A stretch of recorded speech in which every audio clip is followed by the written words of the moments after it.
Both candidates are using the final hours of campaigning to make their messages clear in key battlegrounds, which we'll be keeping a close eye on tomorrow. Our Lisa Desjardins is at the PBS News Super Screen for a look at the various paths to victory for both candidates. Lisa, good to see you. Good to see you. All right, let's talk about Pennsylvania. We've heard about Pennsylvania.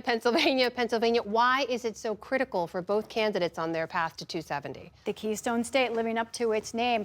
Let's look at how the Cook Political Report rates these races. As you know, 7 key swing states. And if you look at what both campaigns see as a potential likelihood in the way states are leaning right now, then you have North Carolina, Georgia going for Trump, Arizona going for Trump, and let's even say Nevada, which right now is about even, goes for Trump. In this situation, if Kamala Harris is able to win Wisconsin and Michigan, the so-called blue wall, her only way of getting to the presidency is through Pennsylvania. Now, even if she was able to win here in Nevada, if she loses Pennsylvania, Trump still wins. Same thing.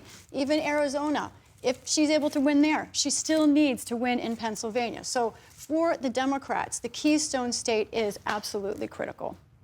So if Pennsylvania is a must-win for Harris, what are the must-wins for Trump?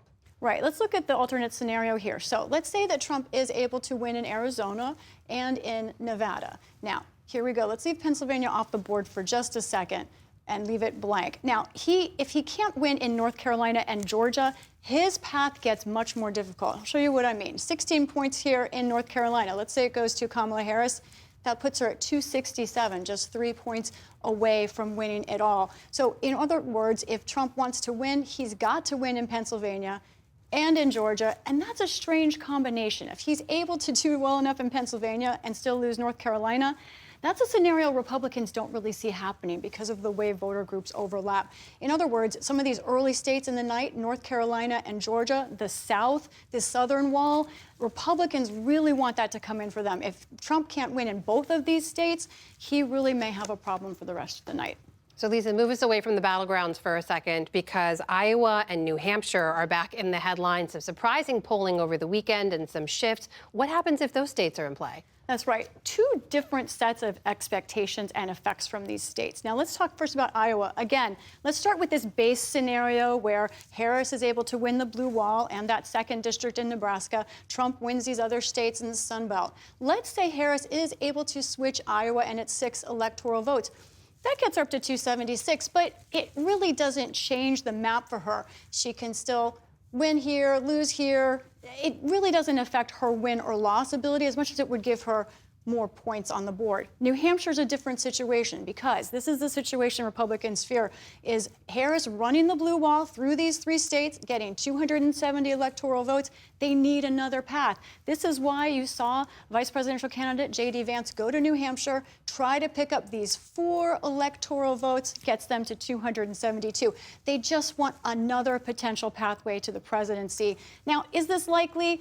Both parties say maybe not, but Republicans think they have a real chance in New Hampshire where they don't have early voting, and voting will be starting tomorrow. Well, let's shift our focus back to the battlegrounds, Lisa. How are things shaping up there for the campaign? Okay, so where the heck are these battlegrounds, folks? It is unbelievably close. Let's take a look at these races. Arizona, Trump +2. Georgia +1. Look at this. Michigan, Harris +1, Trump +1.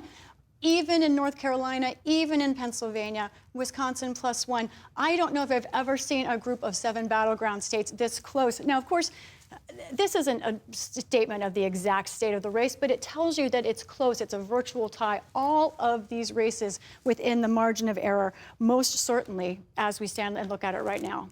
Lisa, meanwhile, some new polling from PBS News as well. What stands out to you? Right, some big numbers. As we heard earlier, look at this. Right now in national likely voters, we see Trump down by 4 points over Harris, and that is Harris outside the margin of error. So that's a trend that the Democrats would certainly like to see. And something else Democrats like to see, the gender gap in terms of men has certainly changed just since October. Look at this. It was a 16-point gap Harris had with men. Now look at that. Just 4 points. That's an incredible 12-point difference. But I will also say Trump and Vance have also made up ground with women. They've started to close that gap on their end.